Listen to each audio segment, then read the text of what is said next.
Hello friends, today I'm going to show you how much good tablet.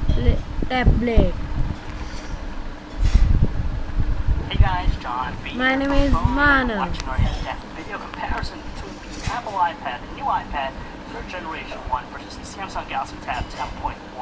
Both offer 4G LTE connectivity, and they're pretty much the cream of the crop in the tablet space right now. So if you're in the market to buy one, you definitely want to put these two into your consideration. Now, Samsung Galaxy Tab 10.1 starts off at $700 outright through Verizon Wireless, whereas the iPad, the new iPad, you get it through AT&T or Verizon, and starts off at $630.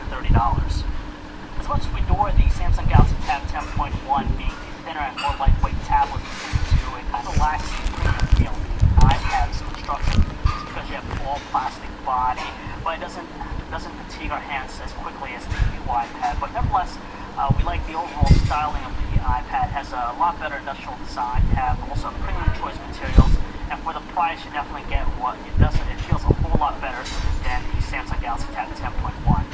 So here's the thing: the Galaxy Tab 10.1 has the larger display. It's 10.1 inches, and the iPad is only 9.7 inches. But the biggest differentiator that makes the new iPad a lot more appealing is just its Retina display. This has a mind-blowing resolution of 2048 by 1536 versus 1280 by 800 pixels. So to break down the numbers, the new iPad offers the higher pixel density of 264 ppi versus 149 ppi.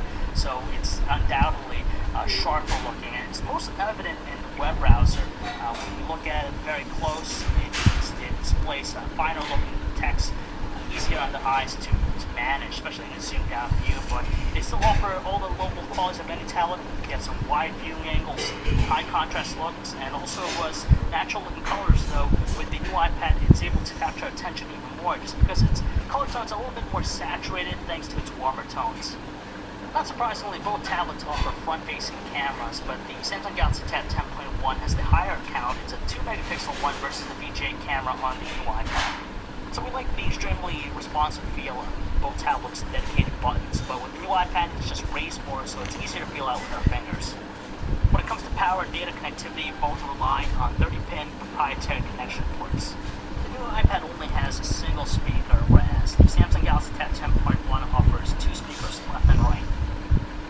Lastly, in the rear, we find their cameras. It's a 3.2 megapixel camera with LED flash on the Galaxy Tab 10.1. On the new iPad, it's a 5 megapixel iSight camera, no flash, but offers backside illumination and an f2.8 lens. So here we are again with another comparison between iOS device and Android. It's ultimately with the biggest differentiator between the two. On one hand, with the new iPad and its iOS 5.1 experience, if you definitely want something a lot easier to understand and learn, definitely want to stick with the new iPad. Simplistic layout, low learning curve, and very intuitive, and it's not as cumbersome. Whereas the Samsung Galaxy Tab 10.1, the personalization is more your kind of thing. You definitely want to stick with the honeycomb experience on here, just because you have all the widgets, very useful. It has a little bit higher learning curve, but again, you compromise that with the rich level of personalization that has to work.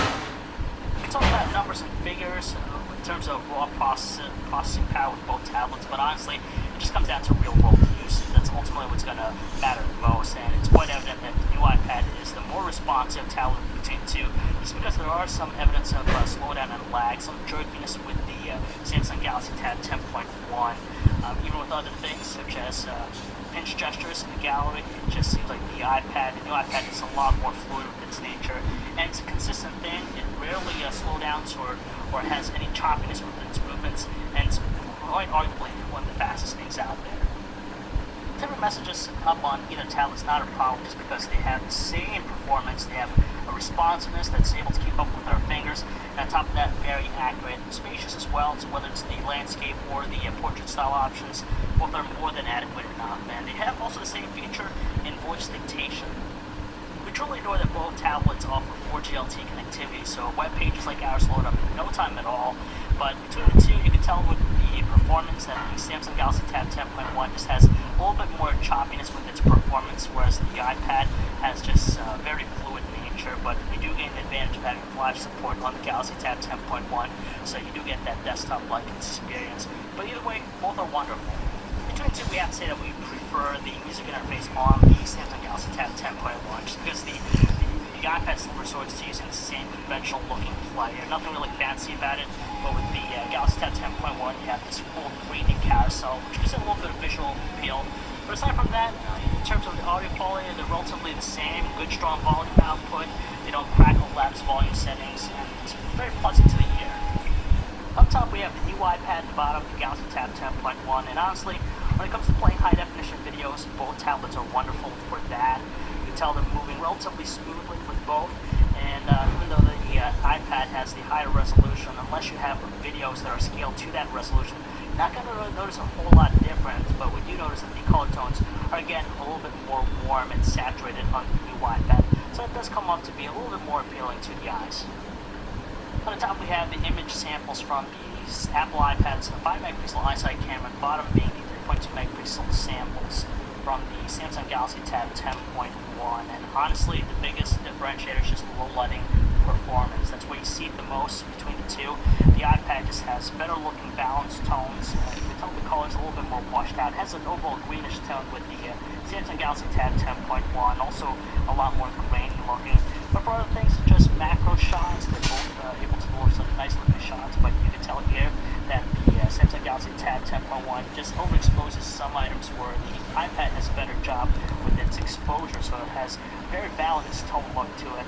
Outdoor shots in sunny conditions, it's almost negligible. They're nice results, both have natural colors, good exposure, but ultimately it's just the new iPad that is by far the better performer in a variety of key areas.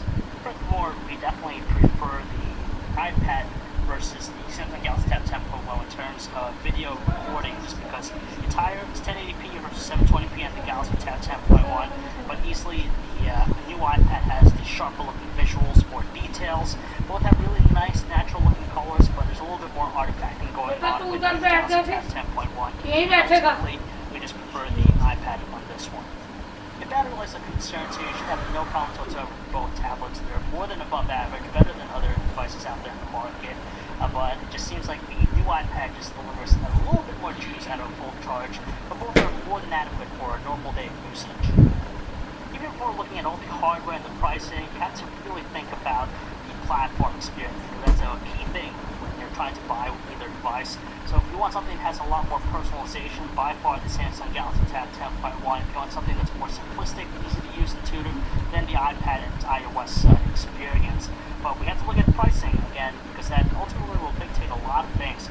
The Samsung Galaxy Tab 10.1 is a little bit more pricey, just because it's $700 outright with a 16GB 4G LTE model, whereas the new iPad starts at $630 for the 4G LTE 16GB version, so you get a lot more bang for the buck with the new iPad.